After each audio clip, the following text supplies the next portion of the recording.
पुढे जाऊयात। महाराष्ट्रात मागील 3 वर्षात तब्बल 28,764 उद्योगांना टाळं लागलंय असा गंभीर आरोप काँग्रेसचे प्रदेशाध्यक्ष हर्षवर्धन सपकाळांनी केलाय आणि याबाबत त्यांनी थेट फडणवीसांनाच सवाल केलाय।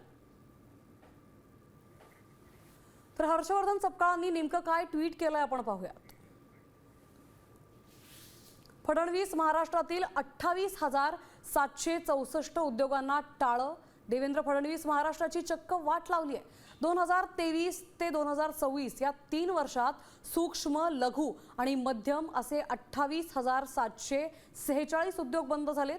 उद्योग बंद होण्यामागे खुल्या बाजारातील आव्हानं म्हणजेच विश्वगुरु मोदींचे प्रताप, प्रचंड वाढलेला उत्पादन खर्च, मोदी है तो मुमकिन है आणि वित्त पुरवठ्याच्या अडचणी, अडाणी अंबानी जिंदाबाद आणि भ्रष्ट प्रशासन आणि गुंडागर्दी, आपला पांडू हवालदार केवळ हीच कारण आहेत।